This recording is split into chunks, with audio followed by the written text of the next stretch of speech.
Hello, everybody. Hello, everybody. Giving everyone just a moment to filter in. I'm also going to start our live feed.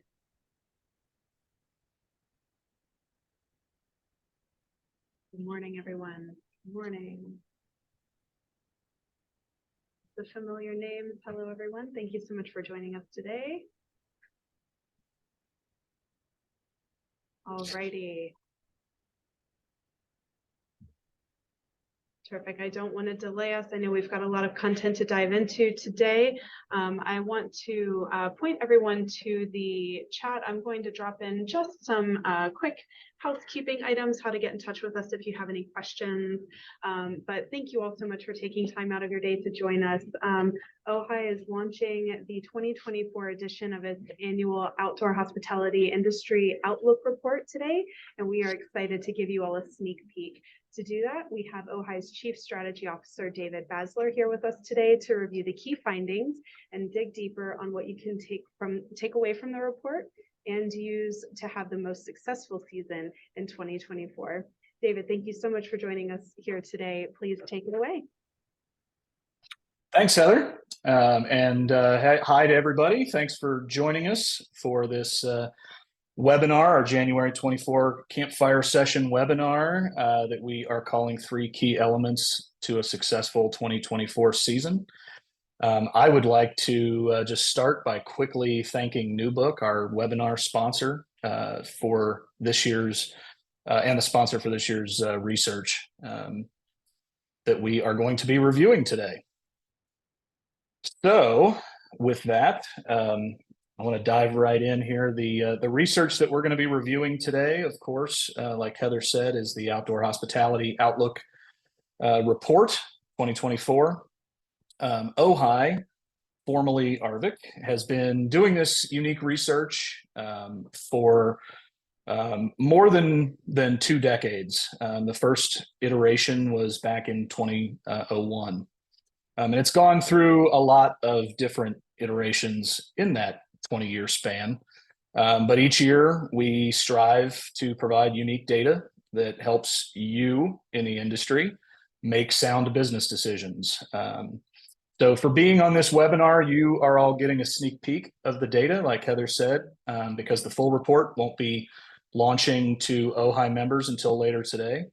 And I'll tell you later on the presentation how you can access the full report before everyone else. As always, the survey that was used to compile this data went to thousands of RV parks, campgrounds, glamping businesses in the outdoor hospitality industry. And we saw a lot of longevity in this year's respondents, which is always a good thing because you are getting insights from seasoned owners and operators who are running equally seasoned businesses. The median, as you see here, this year was 35 years in operation, but almost 3/4 have been in business for more than 20 years.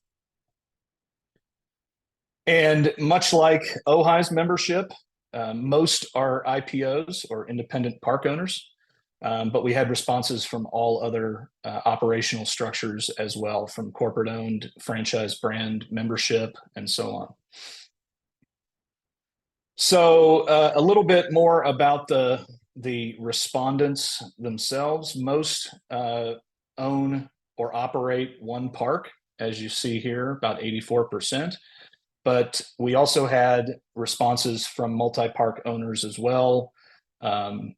Those were the remaining 16% of respondents. And the respondents came from outdoor hospitality businesses from across the country, with a larger pool, as you see here, from the South and West this year. The typical park in this year's report was 102 total sites. So what I like to remind people here is that this is a good gauge for how the data in the report directly relates to your business, or if you need to adjust accordingly. So something to consider with the margin of error in the report: if you have a park that is somewhere between, let's say, 95 and 110 sites, you're within that margin of error. You can look at this data as a good comparison, just straight across the board. If you are considerably smaller or larger than that 102, then you'll need to adjust accordingly, proportionally. So I like to make note of that right up off the bat. So we asked owners and operators this year what the typical booking time is of their campers, and most are seeing about a 4-month in advance of arrival date for booking, and most reported campers were staying 5 nights. This is a good place to also mention that OHI also has data from the camper perspective. So the report that we're reviewing today surveys you. It surveys the owner operator of outdoor hospitality businesses. The data that we have in what we call the generational camping report surveys the camper themselves. And in the 2023 report, the camper response to this question was 3 nights. But it's also important to note that those campers also in a majority said that they were going to be taking more camping trips this year than last. So while they may be looking at staying fewer nights at each place, they're going to be camping more. So especially that's important if you have a lot of return business. You may see shorter stays, but more of them in the coming year. So more campers, more camper nights points to a bright outlook for 2024. It's looking good. 2/3 of owners and operators from this year's report say that they're expecting to see an increased profit margin in 2024. Big reason for this we are seeing is increased occupancy combined with parks raising rates or keeping them at 2023 levels. So you can see here that high confidence was highest among parks in the Northeast and in the South and West, but important to point out that the Midwest is still well above average at 61%. And with the prospect of more campers coming in and higher expected profits, parks are using those profits to improve their parks, to focus on the improved camper experience. We saw increased profit margins in 2023 as well. So in the past 12 months, the report showed 2/3 of parks improving their infrastructure, and 52% had improved existing amenities. Most in the industry, I would say, see Wi-Fi as a utility these days. For the purposes of this study, we list Wi-Fi as an amenity addition for year-over-year comparison. But of the parks that said that they added amenities, about 1 in 3 said that they added Wi-Fi. And we'll talk more in depth about Wi-Fi and connectivity later on here. Another factor that we track every year as it relates to industry outlook is expansion. And expansion is defined for the purposes of this report as both expanding an existing park and also new builds as well. And overall, I would say as you look at this year's report in comparison to past years, expansion plans have remained fairly consistently year over year for the past, I would say, 4 or 5 years, especially in terms of the number of parks that are planning an expansion or a new build. I would add to that, though, that we have seen a decrease in the number of site additions, largely due to continued supply chain issues in some areas coming out of the pandemic, and also increased in costs overall, which just makes the site more expensive to install. So extrapolating from the data in this report, we estimated that somewhere between 6,000 and 14,000, and those numbers are conservative. We always like to lean on the conservative side of this number, were added in the past 12 months. And in the past few years, we've seen that decrease in the number of sites. The typical, just so that you have the median or the typical park in mind, added 6 new sites you'll see there over the course of the last year. So another trend that we have been paying close attention to in the past 2 years, especially, is staffing. It remains the biggest anticipated barrier to success in 2024.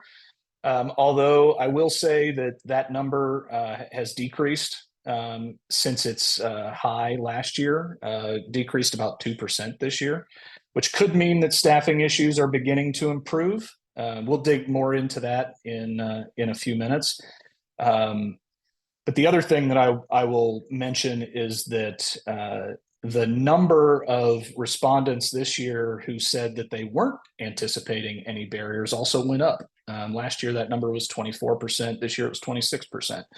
So we've got a lot of confidence in the industry, regardless of whether we're talking about barriers or we're talking about profit margins. There's a lot of confidence for a good 2024.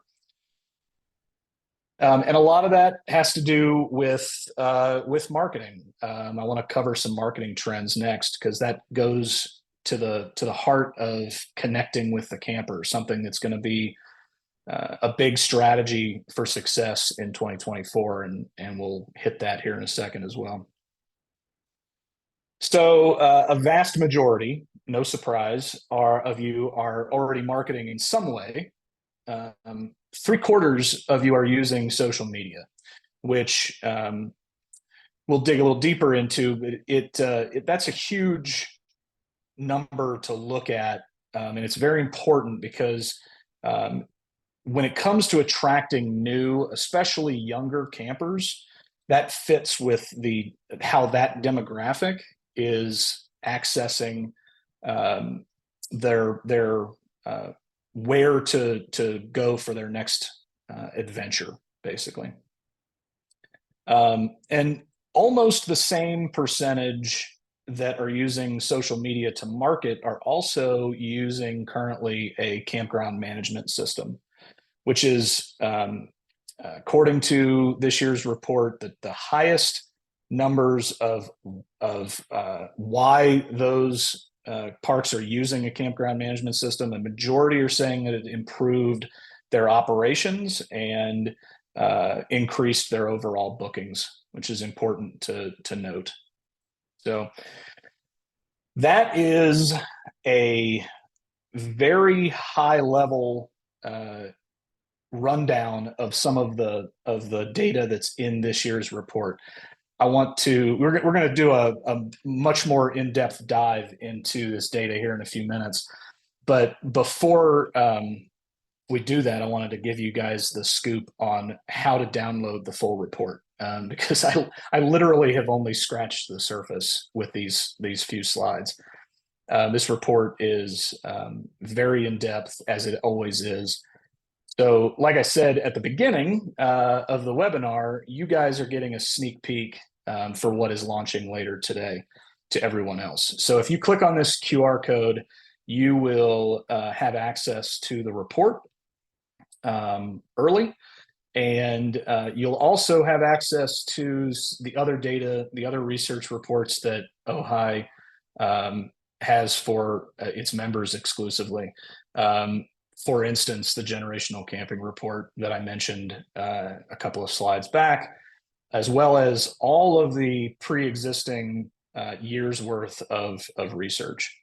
So it's good if you're looking for year-over-year comparison. It's always good to have those at your fingertips at the ready. So you can dive into those reports at your leisure. We're also going to be sending out a follow-up email that has the link to that as well.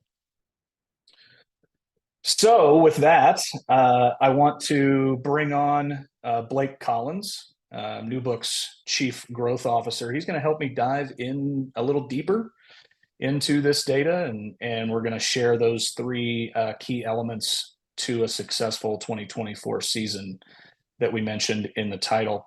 Blake specializes in organizational growth and transformation, as his title of Chief Growth Officer alludes. And he has more than 20 years experience in the tech and software as a solution world. As Chief Growth Officer at Newbook, Blake and his team are focused on shaping the future of the industry and informing the market on innovative tech systems and how those can drive growth and memorable guest experiences and those kinds of things. And OHI is really thrilled to share that mission with Newbook and to have them as a partner on this report. So Blake, thanks for joining us today. No, thank you, David. I'm really excited to be here. I'm excited to get into the data. It's a great report. All right, well, let's dive in, shall we? Let's do that. I want to dive right in on the first item on our list, which is incredibly important to success: getting to know your campers. So, Blake, the first question I want to ask you in this is the data that's out there, ours and other data across the industry, tells us that camper demographics are skewing significantly younger, like we mentioned. So let's talk a little bit more about that younger camper demographic that's constantly changing and what that means for parks across the country. Yep, sure. So, David, at Newbook, we spend a lot of time looking at data and really using that data to make data-led decisions. And we've got over 55,000 users on the Newbook platform, and we've taken that data and the data from the Industry Outlook report. And what we're trying to do is predict the future of what are the future trends when it comes to travelers and campers within the industry. And there's a couple of real trends that we're going to call out today. So the first one is, there's this absolute emergence of the young active traveler, and it's those Gen Zers that are really, they want to get out and experience life and experience the great outdoors. So, there's a massive pool of Gen Zers and people in America. So, by 2025, there's going to be 85 million Gen Zers. Here's a bit about their profile, right? So 61% of Gen Zers are earning 50K or more, or less on an annual basis. But the great news is that 84% of them want to spend their money on travel rather than luxury items. So they want to get out and experience life. The other good news is that their parents have had enough of them. So 46% of their parents are saying, hey, here's some money, get out of the house, go and experience life. So they're actually being supported to get out amongst it and into our viewers and listeners' parks. So there is this absolute trend that our campers are getting younger, and that they actually they want to experience things, and we'll talk about that experience in a moment around community. They want to connect with nature, etc.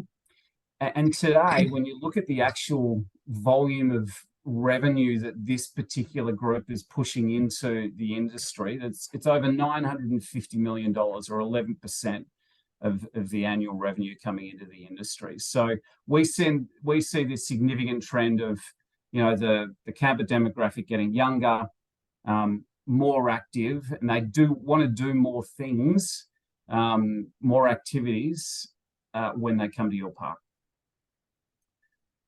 Did you want to step through onto the next trend?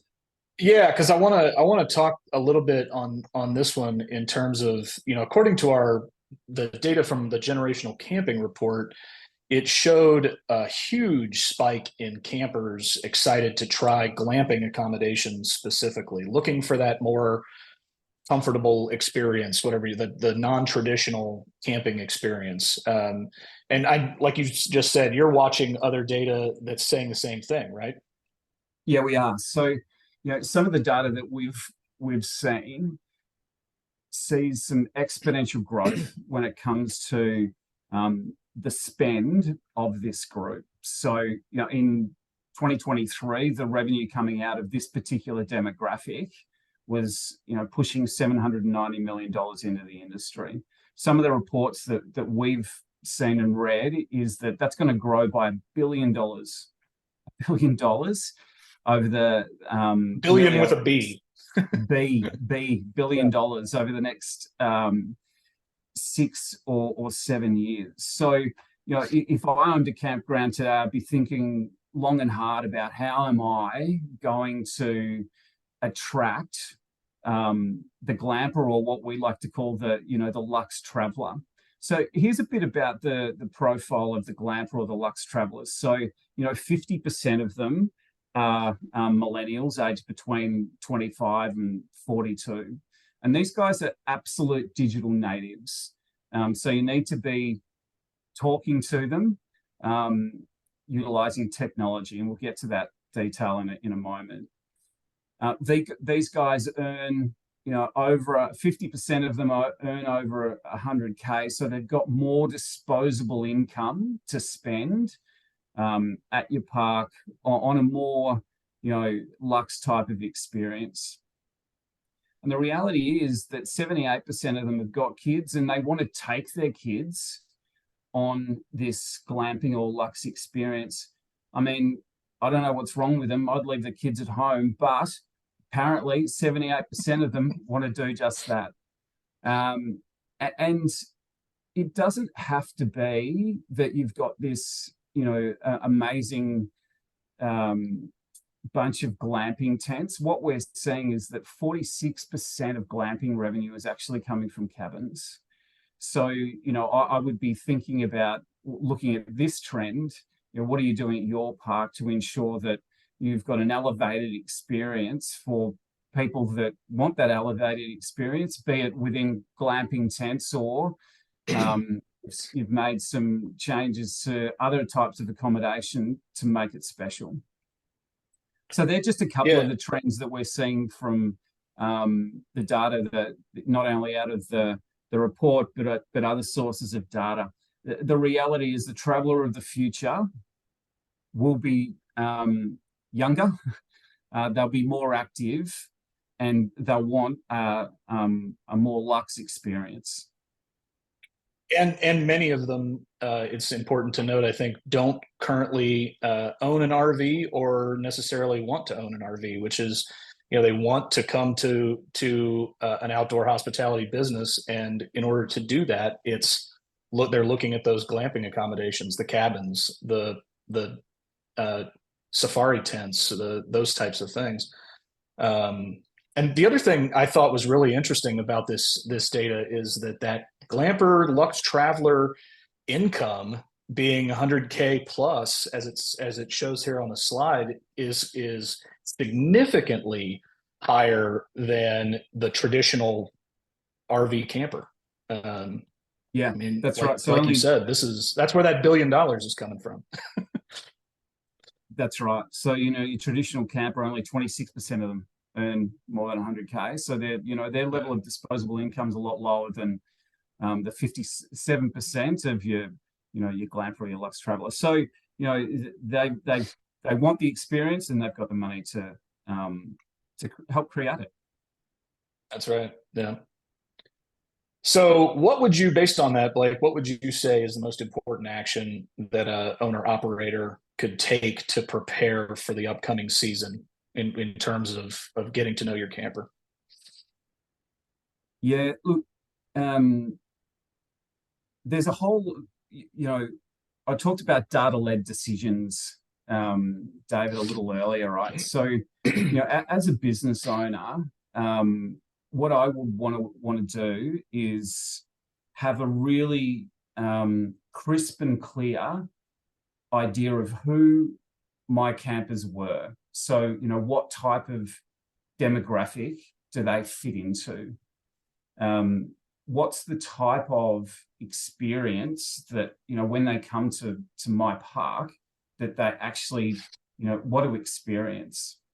And I'd be, trying to find as much insight and data that I could from my campers, that I could, things like I'd be surveying people come and stay at my park on a very, very regular basis to understand, how was their experience, and, what do they want today and what do they want in the future. So I'd get really clear on just that. Who are the campers that are coming to stay with me today, but also really clear on what's my target market, like when it comes to the camper of the future throughout 2024 and into 2025. Am I getting, are 10% of my campers today spending on a glamping experience or a luxe experience? Well, there's a significant amount of revenue to be made there. Do I want to increase that to 20 or 30%? And if I do, how am I going to go about that? And so, you in this day and age, you have to know your customer, and you also have to know your customer of the future, and be really clear about how you're going to market and attract that customer of today and into the future. So it's analyzing the data that you've got. Maybe you've got great data that you can pull out of your CMS, your property management system. And the other thing that I would do is I would ensure that your team is collecting great data about your campers as they come to stay with you. Personalized data, data about, their family and what they want to experience when they stay with you. Oh, and that's a great segue into our second thing, which is focusing on having that connection so that you are customizing that perfect guest experience. So let's start with in this the second element. Let's start with the guest experience, because I think that's super important. With more travel options, especially post-pandemic, that new younger camper demographic, they're traveling, as we've said, more with their families, with their kids, with their pets, which we'll talk about here in a second. How should outdoor hospitality businesses be looking differently, specifically at amenities? Let's look at that, because that drives a lot of the experience for the camper. Yeah. So, you mentioned earlier Wi-Fi, right? So, there's a graph here on the slide. So the reality is the camper of today and the camper of the future wants a whole bunch of amenities, and quite frankly, they're really expected and sort of table stakes. When you think about the prevalence of working from home or working from anywhere, as a park owner, if you don't have Wi-Fi today, you really need to have Wi-Fi. But the guest of today and into the future wants Wi-Fi, laundry facilities, playgrounds for their family. We'll get into pets in a moment, but basically these amenities it should be just table stakes. And it was really interesting to see in the report just the volume of parks that are making upgrades to their amenities. So great to see that people are already taking action to meet the needs of the camper of today. We talked about the young active traveler and the glamper and the luxe traveler. So it's also about taking those amenities and also, you know, taking that experience further and creating a suite of activities that really does attract those campers that, you know, you want to attract through 24 and 25. And what we're seeing through, you know, a large volume of our customers is this real push to create more activities to meet that demand. So what we're seeing is, you know, just some of the ideas around rentals like bikes and paddleboards and kayaks. And for some parks, being able to, you know, create things like wellness activities and, you know, connection with the community in and around the park isn't overly easy to do, right? To operationally stand that up and get people to come in and create that within their parks. So we're seeing also this trend where, you know, many parks are working with providers within their community and partnering with them to, you know, create those types of experience, particularly around, you know, wellness and sites and events that are absolutely pivotal to that particular, you know, area and community, and earning commissions and you know, revenue share with those particular partners. So we think there's a significant opportunity for parks to step back at the beginning of this year and say, okay, well, you know, we've upgraded our amenities, but we know that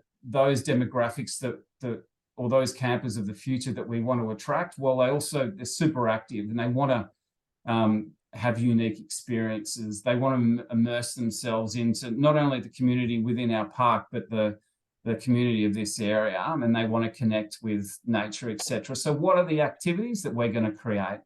So we'd be advising, put that into your plan as you grow through 2024 and 25. It's important here to remember too that, you know, campers, as we all know, campers by nature are very social human beings. Traditionally, every owner operator out there knows that, you know, traditionally a camper doesn't pull into a spot or go into a cabin and just stay to themselves. They start talking to campers on their right and on their left, and those activities that are added, whether it's food trucks or campfire meetups or whatever it is, those are uber important to having that experience just amplified to the nth degree, especially for the younger audience and the ones who are showing up with kids, I think, but also the ones who are showing up with pets. I think there's a, you know, from the report we found that a majority of campers are bringing their pets on their trip, which was not a surprise. Campers are pet people, and we've got some good data around this as a potential revenue driver as well. Yeah, that's right. I can tell you my wife won't go anywhere without our pets. So mine won't either. Our dogs go with us everywhere. That's right. So, you know, that today, if you aren't charging for pets to come to your park, what we're seeing with many of the organizations that we work with is they're charging for people to bring their pets. And, you know, here's just a really basic, you know, arithmetic around what you could do. So, you know, charging $20 per pet per night. If you've got a park of, you know, 150 sites with 70% occupancy and the length of stay is 2.5 days, much shorter than the 5 days that you know, said in the report.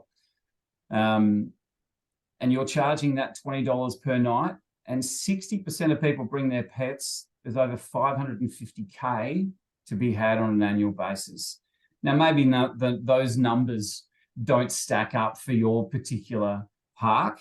And maybe you don't believe that $20 is the right number. Maybe you think it's higher or lower. But the reality is, if you're not doing that today, not charging a fee for people to bring their pets, there's a real opportunity to make some, significant revenue. But you also have to, ensure that the camper is getting good bang for buck, right? So, how have you set up your park to really cater for these furry friends? And they're off leash areas, and what activities can you get creative and create activities for people and their pets? So we think we've got their puppy yoga. I don't know who's taking their puppy to yoga, but go for it if you It think seems chaotic to me. What's that? That just seems chaotic to me. That puppies and yoga don't necessarily jive. I do know, from experiences that I've had traveling around the country and going to member parks.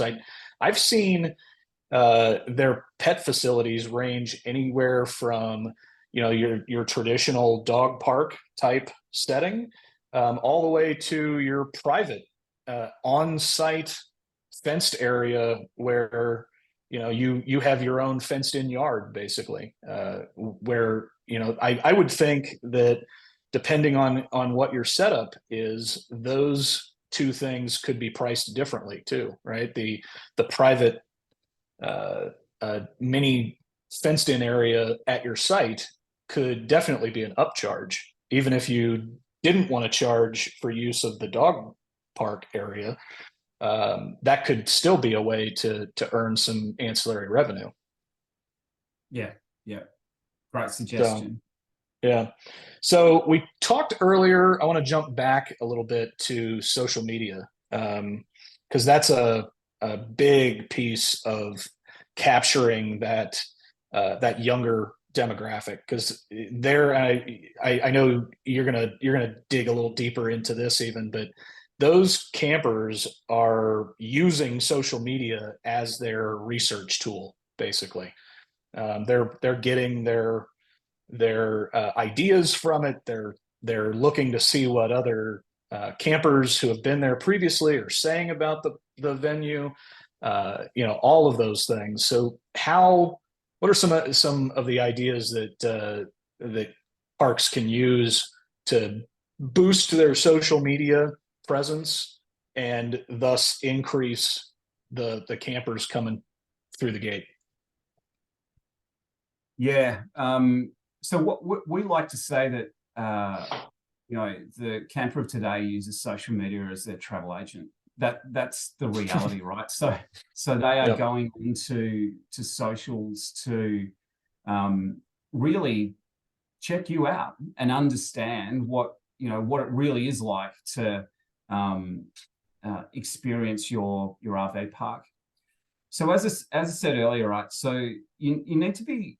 It was great to see the data, by the way, coming back saying this is the volume of, I think it was over 60% people using social media from a marketing perspective. So our take on this is have a plan. So you've analyzed your camper demographic of today. You've got survey data and data from your CMS around your guests. So you're really clear about who is the camper for your park of today and into the future. So then you need to set up what your marketing strategy looks like and choose those digital channels or those social channels that you're going to market on to really attract those particular demographics that is your customer of today and into the future. And ensure that you've got, some measurable outcomes that you're trying to achieve by utilizing those social media channels. So as we said, they're using it as a travel agent. The greatest form of content via social media is user-generated content. So that's the content that those campers push through to social channels whilst they've either in the midst of experiencing your park or post their visit to your park. So, I'd be really promoting that user-generated content to ensure that, it lines up with the type of camper that you're trying to attract of today and into the future. This trend is not going to dissipate. It will only grow. So if your social media strategy is ad hoc or not clearly defined in terms of the target camper or the target audience that you're going after, our suggestion is, spend some time doing just that. We'd also say, vary your content from stories, posts, reels, and reposts. And also, if you're just utilizing Facebook today, we'd also, recommend you look at other channels like Instagram and TikTok. So we, at the beginning of the year, make sure you've got a strategy, a marketing strategy that includes social. But we also believe that, your marketing strategy, if we look at the next slide, David, should include your listing on OTAs or outdoor travel agents. Yeah. So when you saw the 66%, what was your take on that? I was personally surprised by it, largely because from what I know of OTAs, it is two things. One, typically a popular place for the younger demographic, especially, to go to, but also it's in large part a pretty risk-free way of marketing your park. From my knowledge of how OTAs work. Yeah, I don't know if you agree with that or not, but that's my take on it. 100%. So, this is one of the data points that wasn't a surprise, because we know from discussions with our customers and utilization across the industry. But this data point is really opposed to the global trend.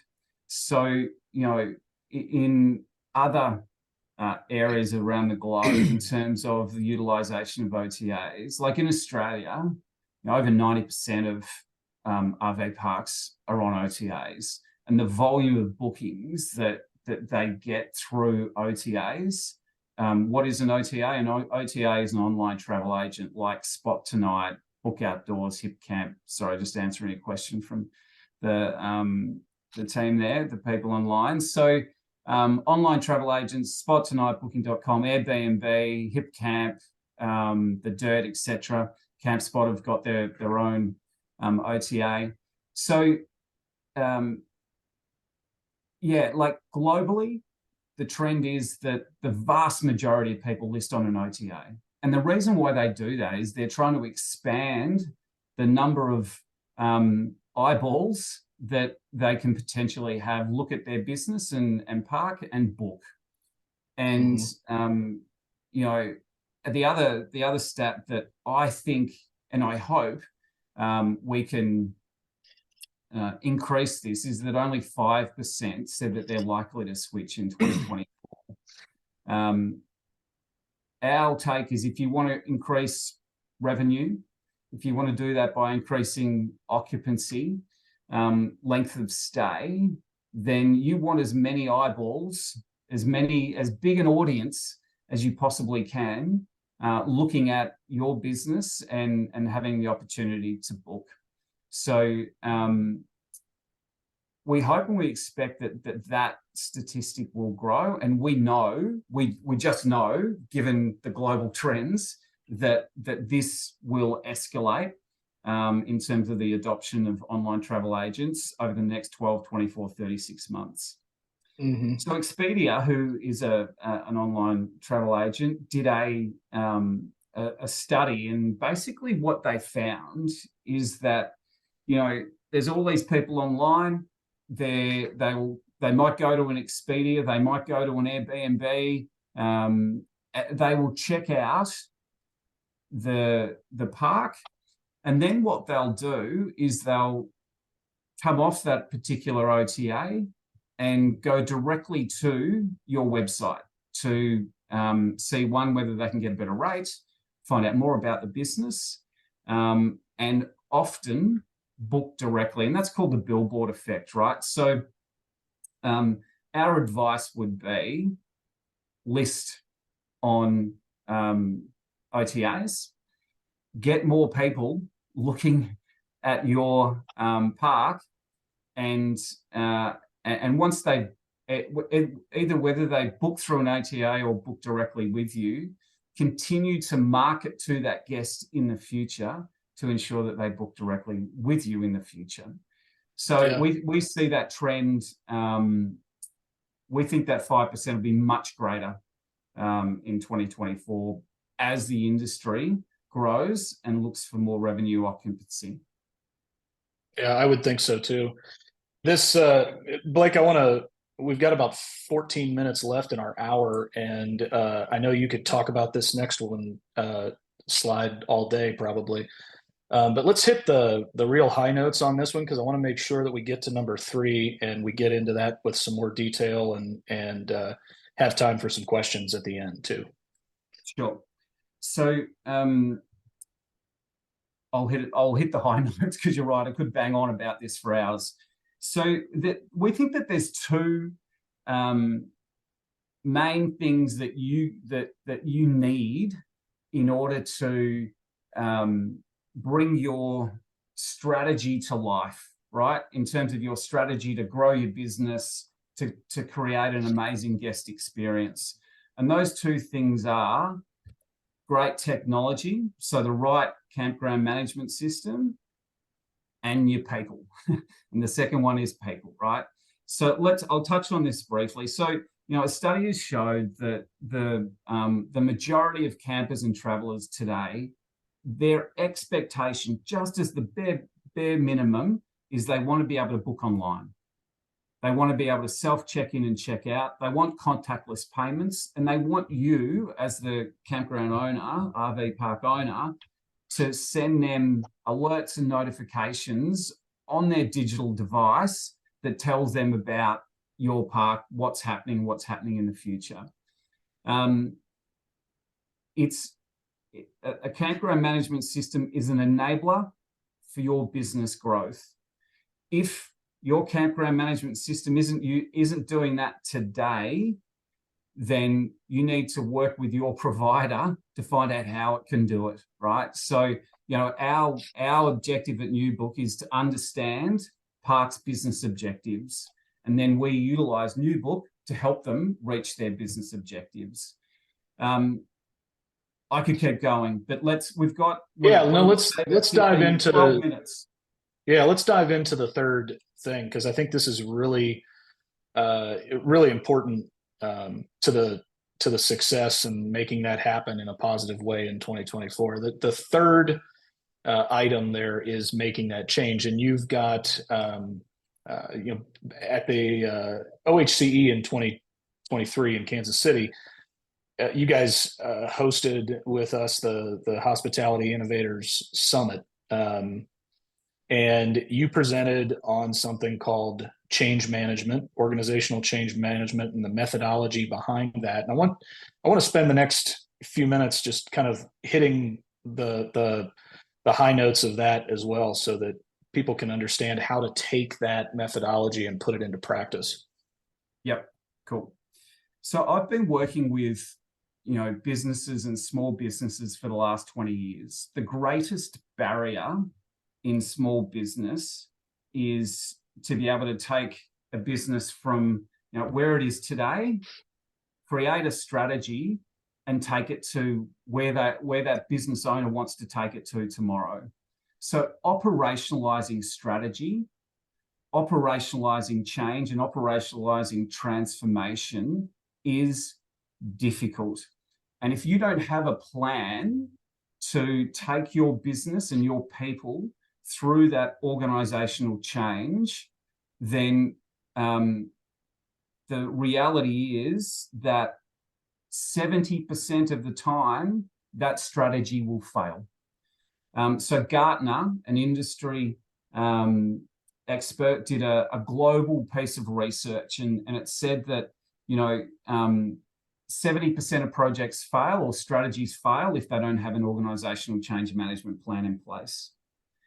They also said that only 43% of employees support change. So, nearly half of people walking into their job on a day-to-day basis just want stuff to stay the same. And the reality is, in our industry, we are in a constant state of always on transformation. This industry won't stand still. It isn't standing still, and will continue to change. And I think we're at this point in time where it's the slowest amount of change. Our rate of change is only going to get faster over the course of the next, 1 to 3 years. And change is hard. Change is hard for people. Change is hard for people. Yeah, totally. And here's the other crazy stat from this report. 55% of people said that the volume of change impacted their health. And by that, they mean most likely their mental health, the volume of stress that it put on them. So what you need to do is have a plan. Have a plan around how do you take your people through organizational change. And there's a bunch of different methodologies around that you can look into. So if we go to the next slide, David, the one that we use, So before I get into the actual methodology, so if you don't have an organizational change management plan, what you've got is a transformation deficit. So the volume of effort from your team it's going to take to actually deliver on the strategy.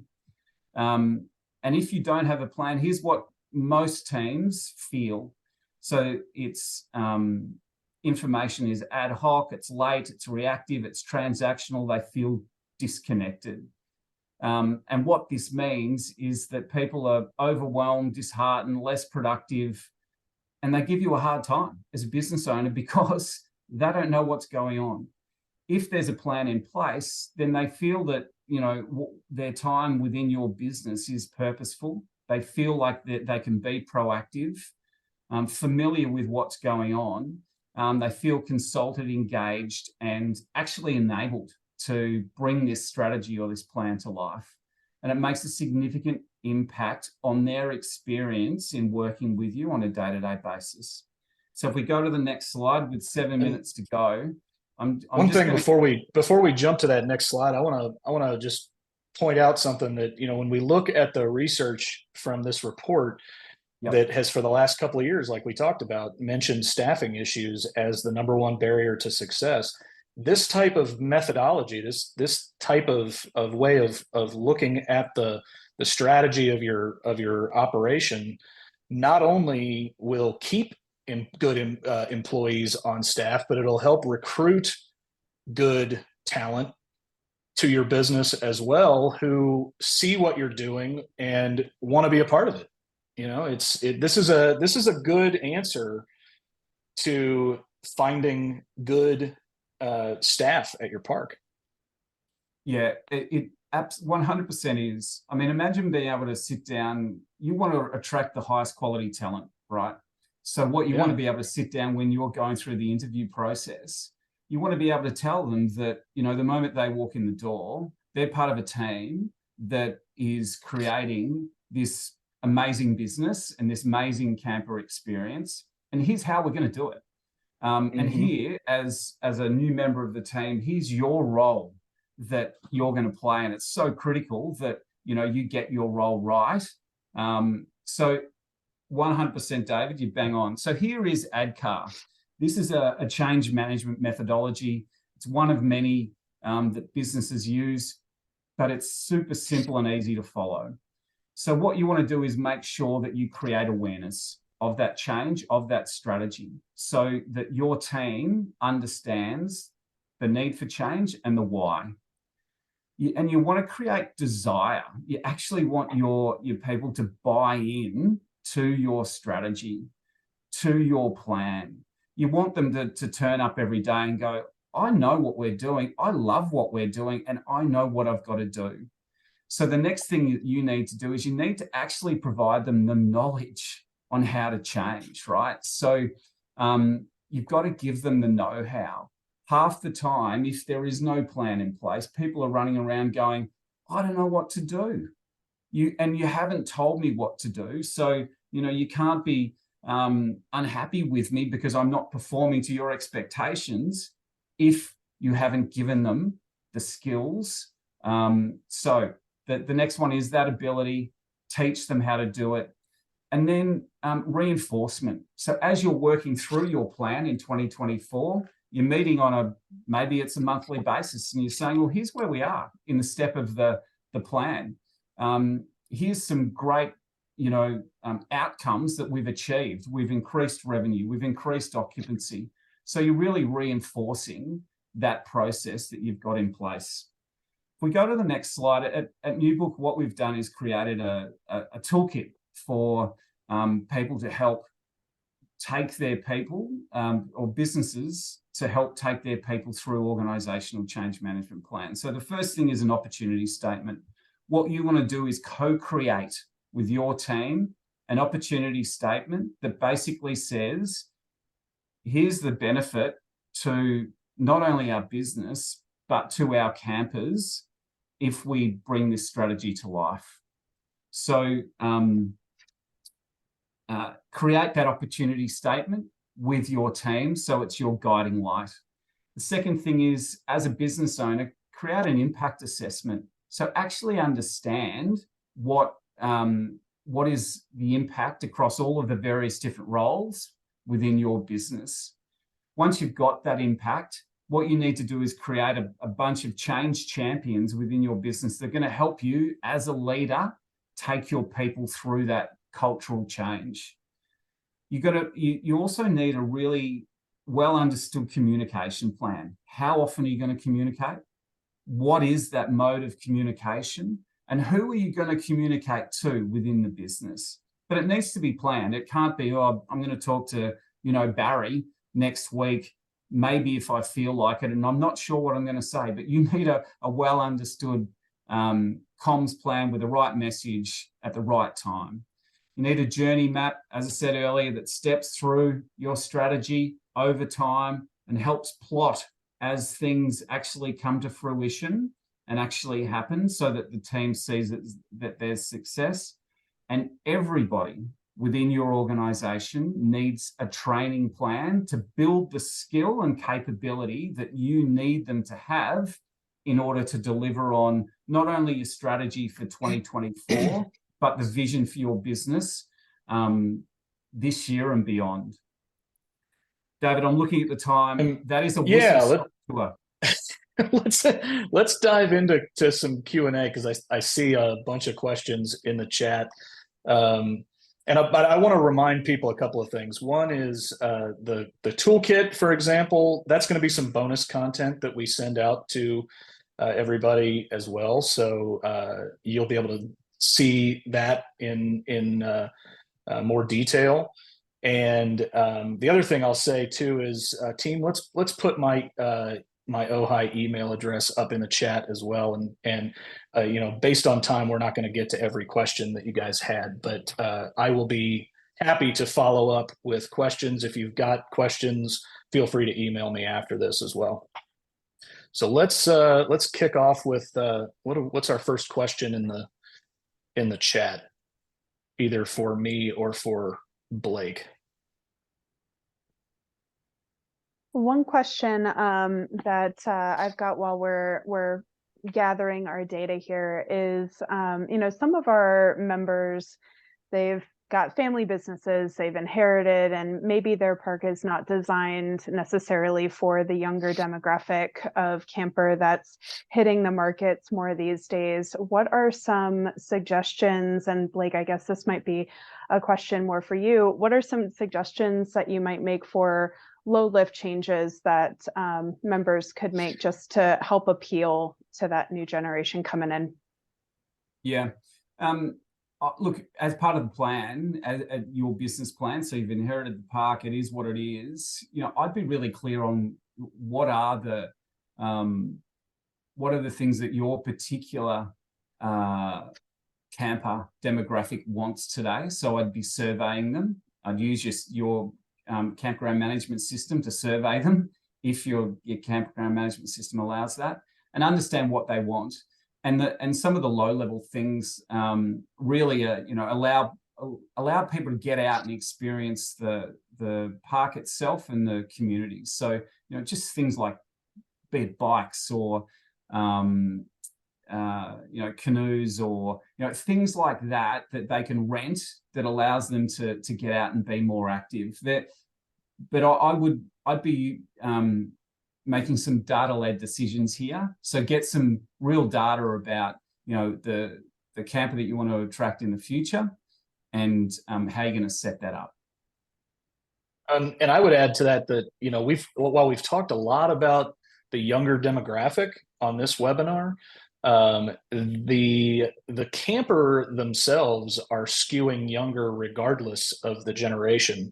And the industry data that I'm seeing is showing that even the older campers are looking for a lot of the things that we've talked about, especially when it comes to the experience that they're having at the campground, as the younger campers are. There was an article in Woodall's earlier this year, I believe it was, that talked about they were specifically looking at over 55 parks.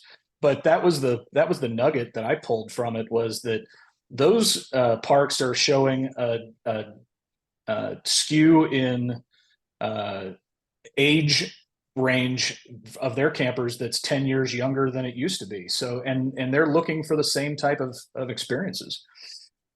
It looks like we've got another question here, and this one specifically about Wi-Fi. If I'm reading it correctly, Wi-Fi, is there other alternative aside from running fiber? Yeah, I'm not sure exactly on that particular question. That is one that I think should probably be answered by a Wi-Fi specialist, and whoever asked that question, if you want to send me an email specifically, I can put you in touch with a number of suppliers in that area. Or if you want to do the work yourself on that, we can go. I can point you to the marketplace on OHI.org, because there are a lot of great suppliers in that arena. Probably be a lot more qualified to answer that question than Blake or I. Definitely. I know how to dig a hole, but I don't know what necessarily to put in it when it comes to Wi-Fi. So, all right. I'm seeing a lot of questions that have been answered already in the chat. Do we have any that haven't been answered yet? No, I'm seeing a lot of shaking heads. So we're 3 minutes over our time. So I want to just kind of wrap us up. I want to give this slide one more time so that you have the QR code, and thank everybody again for joining us today. You can scan that code and be the first to download the report from our resource library. And again, we'll follow up with an email along with that change management methodology toolkit that Blake talked about. And as we close out, I want to give a shout out as well to the George O'Leary National School of Outdoor Hospitality that's coming up. If you liked this webinar and you got value out of this webinar, I would highly recommend that you look into the National School. The content there is going to take this into the stratosphere for you when it comes to strategizing success for your park, no matter whether you are at any level whether you're a new park, an older park that's been around for a long time, no matter what your generation is, no matter what your position at the park, the content that you will get and the networking that you will get at the national school is going to be extremely valuable. And for being on this webinar, we're offering a $200 code there off of registration. So take a look at that. I think there's a handful of spots available, but it's filling up fast, I know. Heather, do you have anything left in closing before we thank Blake for his time as well? I don't. Special thanks to everyone for taking time out of your day. And thank you, Blake, so much for joining us from halfway around the world. My pleasure. Thanks, everybody. Have a great 2024. See you guys.